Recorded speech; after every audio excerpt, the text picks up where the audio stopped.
Gaza, un grand nombre de victimes après une frappe israélienne à Rafah, selon le Croissant-Rouge palestinien. Il pourrait y avoir des dizaines de morts. Le Croissant-Rouge palestinien a annoncé dimanche qu'une frappe israélienne avait fait un grand nombre de morts et de blessés dans une zone humanitaire désignée près de la ville de Rafah, dans le sud de la bande de Gaza. L'armée israélienne a évoqué une frappe contre des cibles légitimes.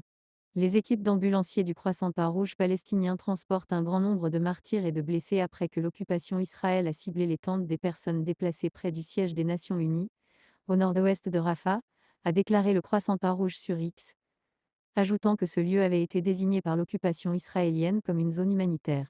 La frappe s'est produite selon le Croissant-Rouge dans un camp de Tal al-Sultan, au nord-ouest de Rafah. Des images prises sur place par l'agence de presse Reuters montraient une zone dévastée par les flammes. Le ministère de la Santé du Hamas et le comité d'urgence du gouvernorat de Rafah ont également fait état d'une frappe sur un centre de déplacés près de Rafah, qui a fait selon eux des dizaines de morts et de blessés. Le bureau des médias du gouvernement du Hamas a indiqué qu'au moins 35 personnes avaient été tuées et des dizaines d'autres blessées. La défense civile de Gaza a confirmé des frappes israéliennes sur cette zone, où selon elle vivent quelques 100 déplacés. Selon la défense civile, 50 personnes ont été tuées ou blessées. L'ONG Médecins sans frontières a indiqué pour sa part que plus de 15 morts et des dizaines de blessés avaient été amenés dans un point de stabilisation des traumatismes qu'elle soutient. Nous sommes horrifiés par cet événement meurtrier, qui montre une fois de plus qu'aucun endroit n'est sûr, a-t-elle ajouté sur X. L'incident est en cours des semaines, selon Tsahal. L'armée israélienne a affirmé dans la soirée avoir frappé un complexe du Hamas à Rafah, où opéraient d'importants terroristes de l'organisation islamiste palestinienne. 2 hauts responsables du Hamas en Cisjordanie occupée ont été tués dans cette frappe, qui a ciblé la zone de Tal al-Sultan, a-t-elle précisé.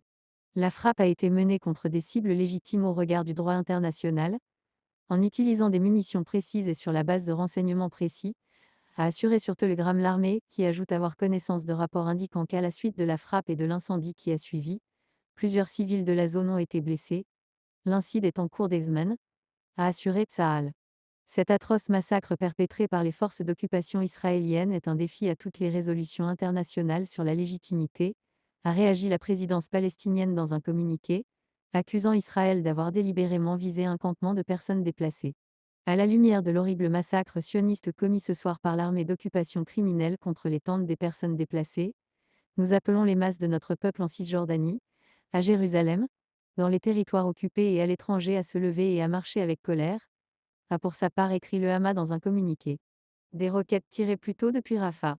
Cette frappe est intervenue quelques heures après que l'armée israélienne a fait état de 8 roquettes tirées depuis Rafah, qui ont déclenché des sirènes d'alerte à Tel Aviv et dans le centre d'Israël pour la première fois depuis des mois. Malgré un concert de réprobation internationale, l'armée israélienne avait lancé le 7e mai des opérations dans cette ville du sud de la bande de Gaza pour détruire les derniers bataillons du Hamas, contre qui elle est en guerre depuis bientôt 8 mois. La Cour internationale de justice CIJ a ordonné vendredi à Israël d'arrêter immédiatement ses opérations dans cette ville, où 1,5 million de personnes avaient trouvé refuge. Des centaines de milliers d'entre elles ont été contraintes de fuir à nouveau avec le début des opérations israéliennes, le 7e mai. Le Premier ministre israélien Benjamin Netanyahou s'était dit, plus tôt dans la journée, ce dimanche, fermement opposé à la fin de la guerre.